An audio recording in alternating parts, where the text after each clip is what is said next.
Este es el episodio 16 del podcast Hablemos de Predicación y quiero darte la bienvenida y a la vez invitarte a que si no has escuchado todavía los episodios anteriores, que puedas escucharlos, que puedas compartirlos y, por qué no, suscríbete a cualquiera de nuestras plataformas, ya sea Apple Podcasts, Spotify o YouTube, para que puedas recibir las notificaciones de los nuevos episodios que vamos subiendo.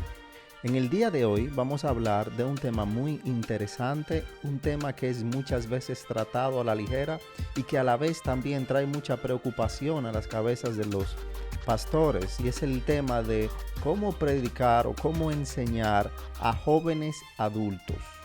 Y hoy está conmigo el pastor Héctor Salcedo de la Iglesia Bautista Internacional aquí en Santo Domingo, República Dominicana, quien por muchos años ha estado enseñando al grupo de jóvenes adultos de la iglesia donde pastorea. Así que te invito a prestar atención a los consejos que este pastor nos da. Una de tus funciones, aparte de predicar desde el púlpito los domingos, es también enseñar ya más frecuentemente en el área con los jóvenes adultos.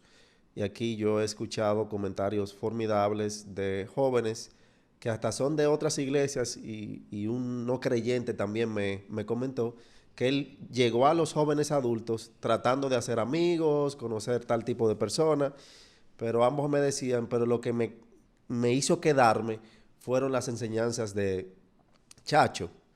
El área de los jóvenes es un área en la cual los pastores solemos tener muchos problemas por la apatía, por tal vez las secuelas del posmodernismo, de la mente abierta, de que no creen en algo exclusivo, de que buscan más solamente lo social. ¿Qué enfoque tú has tomado en las enseñanzas? Porque también algo que me sorprende es que cuando hablan de los jóvenes adultos, muchas veces en otras iglesias se habla de que tienen muchas canciones, que hacen tal tipo de juegos, que hacen tal tipo de dinámica, pero cuando me hablan de los jóvenes adultos, Gap. Heme aquí. Cuando me hablan de los jóvenes adultos, heme aquí, de la IBI, siempre el comentario tiende a ser hacia la enseñanza. ¿Qué enfoque tú has tomado y qué tal vez recomendaciones nos puedes dar para actuar más sabiamente en cuanto a este ministerio que es tan importante?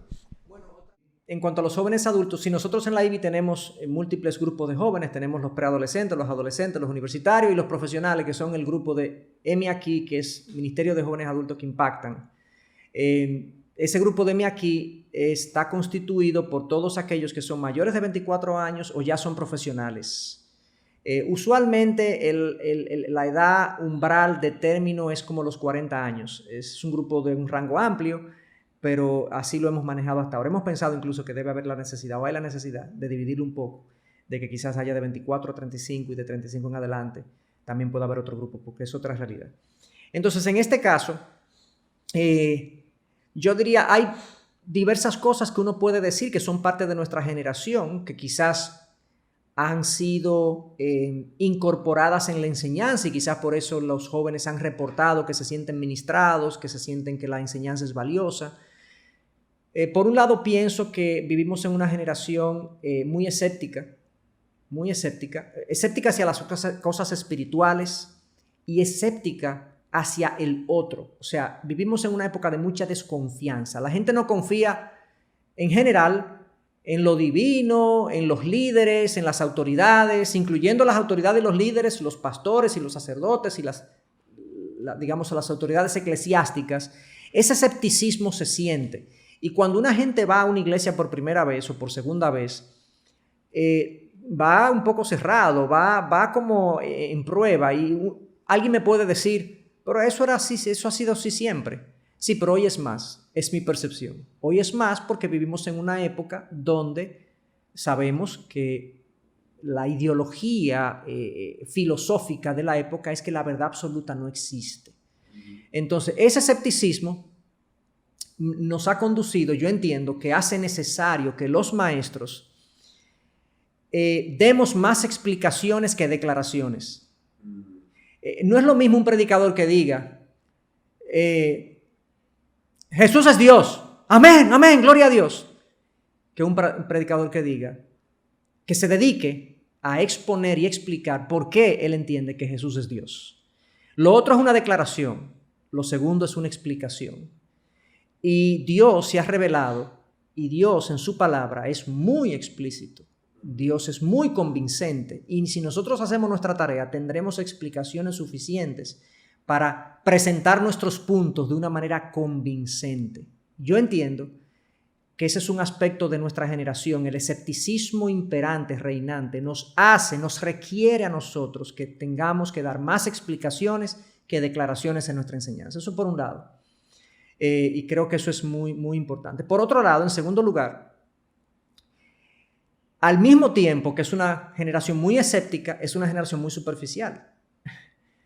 La gente no piensa, y cuando digo la gente, posiblemente yo también sea parte de esta generación y tenga mis problemas de superficialidad. Cuando yo leo hombres del pasado, incluso de mi misma edad, eran gente mucho más profunda que yo. O sea que también yo soy parte de eso, soy un hijo de una generación superficial. Entonces, ¿qué me hace eso? ¿Qué me requiere eso a mí como predicador y como maestro? Bueno, que cuando yo doy una enseñanza, yo digo, Dios es omnisciente. Vamos a hablar de la omnisciencia de Dios. La omnisciencia de Dios o la omnipresencia de Dios. Cualquier concepto de estos metafísicos que le pertenecen solo a Dios. Omnisciencia, omnipotencia, omnipresencia. Podemos hablar muchísimo de eso. Teológicamente nos podemos quedar ahí días. Pero ¿qué pasa con eso? En mi vida práctica, yo he tratado, por la gracia de Dios, y he hecho ese esfuerzo, déjame explicarle a la gente, a los jóvenes sobre todo, que son tan superficiales, que no pueden conectar la omnisciencia de Dios con su santidad personal. ¿Qué implica eso? Mira, eso es lo que implica. La omnisciencia de Dios es que no hay lugar secreto. Tus pensamientos han sido penetrados por Dios. O sea que por un lado tú quieres presentarles un alto concepto de Dios explicado, no asumiendo que ellos saben. Exacto. Pero a la vez piensas en la audiencia moderna, cómo eso se aplica a sus vidas. ¿Cómo se aplica? Porque tú sabes qué pasa, como somos una generación superficial, la gente no entiende lo que implica para su vida práctica que Dios es omnisciente. Entonces yo trato de digerírselo lo más posible y dárselo en cucharita. Uno pudiera decir, alguien pudiera alegar, no, hay que dejar que la gente lo deduzca, que la gente crezca.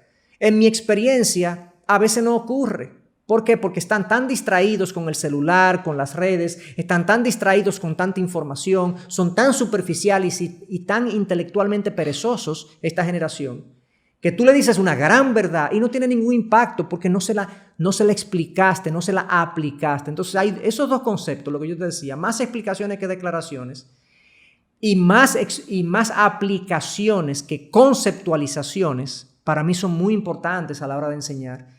Y como que yo no me he puesto a pensar en esto de que cada vez que yo voy a predicar, déjame conceptualizar menos y aplicar más. No, pues como que sale natural ya porque lo he adoptado como una práctica de mi enseñanza y pienso que a eso es que hacen alusión. Digamos que trato de tener ese intercambio en mis enseñanzas con los jóvenes adultos también, porque ojo, esto es una generación que idolatra la democracia, la participación. Entonces, no es que porque eso es una idolatría de nuestra generación, yo le doy lugar, pero no, yo creo que en los grupos de jóvenes y de ciertos tamaños hay la posibilidad de una interacción y en todos los grupos de jóvenes que he estado, nosotros siempre damos oportunidad. Yo estoy exponiendo, cualquiera que tenga una pregunta, un comentario, levanta la mano y lo hacemos y vamos sobre eso. Y eso ha ayudado mucho también que la gente se conecte. Entonces, como que esos tres elementos creo que le han dado a la enseñanza que Dios por su gracia nos ha permitido entregar como una relevancia, le ha dado la gente se conecta más rápido y creo que ha sido usado por Dios. Y quiero decir, porque ojalá que esto no produzca ningún orgullo en mi corazón, hace años atrás, mi primera encomienda en la iglesia con los jóvenes fue con los adolescentes. Y yo no conecté con los adolescentes. Yo tuve un fracaso ministerial rotundo con los adolescentes. Porque quizás yo estoy explicando esto y la gente dice, déjame copiar esas técnicas. No son técnicas, si tú has sido llamado a los jóvenes y Dios te ha llamado a eso, Dios te va a dotar y bueno, esto te puede servir. Pero, por ejemplo, yo no sentía que estaba llamado a los adolescentes, lo comencé a hacer, fracasé, o sea, no venía la gente, no venían los jóvenes, no conectaba con ellos, no le enseñaba nada, o sea, al final, el Pastor Miguel y yo hablando, él me dijo, bueno, pues vamos a cerrar el grupo.